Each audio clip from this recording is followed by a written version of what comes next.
কবিতাৰ শিৰোনাম মমতাৰ চিঠি, কবি হেম বৰুৱা।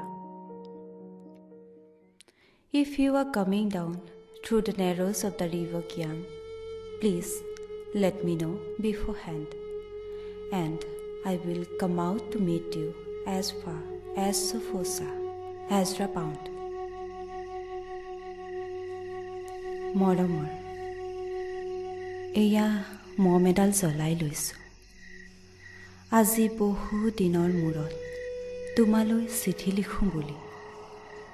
বাহিৰৰ উৰুঙা বতাহজাক আহি মমডাল কোবাইছে। চাওঁ, খিৰিকীখন জপাই দিওঁ। 7 বছৰৰ আগৰ কথাবোৰ তোমাৰ মনত আছেনে? আমি যে নতুন জীৱনটোৰ পাতনি মেলিছিলোঁ। মোৰ গাত সেই অচিনাকি নিচা বাৰুকৈয়ে লাগিছিল। সিদিনা আছিল কাতিৰ কুঁৱলীহনা এটা কোমল পুৱা। পদূলিত তলসৰা শেৱালিবোৰ উপচি আছিল। আৰু সন্ধিয়া মই তোমালোকৰ ঘৰলৈ নকৈ আহিবৰ দিনা আকাশৰ মেঘৰ মোহনাত হালধীয়া জোনটো নাওখন লৈ আমাক যে ৰিঙিয়াই মাতিছিল তৰাৰ দেশলৈ।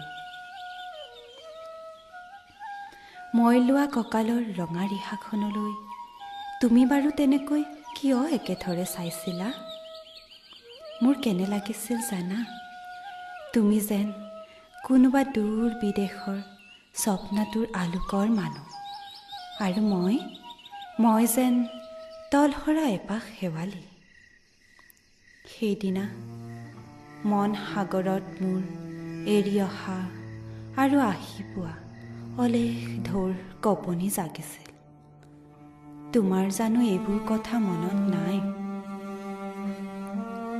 আমাৰ দেউতাই যে চিঠিত লিখিছিল, আই, তই নতুন ঘৰত হাঁহি মাতি থাকিবি। এইবোৰ 7 বছৰৰ আগৰ কথা। মোৰ যে সকলোবোৰ পুৰাণৰ সাধু যেনহে লাগে। জেঠমহীয়া দেউতাৰ বছৰেকীয়া হৈ গ'ল। তোমাৰ বাবুল এতিয়া বৰটো হৈছে। তাৰ ওপৰৰ পাৰিত এধানিমান ডালিম গুটি যেন দাঁত অকণি গজিছে। সি মোক একেবাৰে এৰিকে নিদিয়ে। কেতিয়াবা মোৰ যে ইমান খং উঠে, তুমি নাই নহয় সেইকাৰণে। সি বাৰু মোৰ বগা সাজযোৰলৈ এনেদৰে তধা লাগি চাই থাকে কিয়? তাৰ উপজাৰে পৰা এইযোৰ কাপোৰ চিনাকি সেইকাৰণে নহয়। বাবুল এতিয়া বৰটো হৈছে বুজিছা, আৰু ডাঙৰ হ'লে স্কুলত তাক নাম লগাই দিয়ে। সি আঁতৰি থকা সময়খিনি মোৰ যে বুকুখন তেনেই উদং হৈ থাকিব ভাই। আৰু কি লিখিম, বিশেষ একো নাই।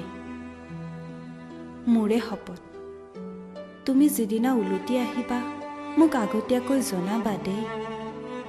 মই ভোগ দৈয়েদি ভটিয়াই গৈ বুঢ়া লুইতৰ বুকুৰ পৰা তোমাক ৰিঙিয়াই মাতিম। তুমি যিদিনা উলটি আহিবা মোক আগতীয়াকৈ জনাবলৈ নাপাহৰিবা দেই। মৰম ল'বা। এটি তোমাৰ মমতা। পুনঃ এইবাৰ বুজিছা, মাঘৰ মেজিৰ জুইকুৰা বৰ ৰঙাকৈ জ্বলিছিল। আমাৰ আইতাৰ কলি ছাগলীজনীৰ 2টা পোৱালি জগিছে। এটা সোঁত বগা আৰু আনটো পখৰা।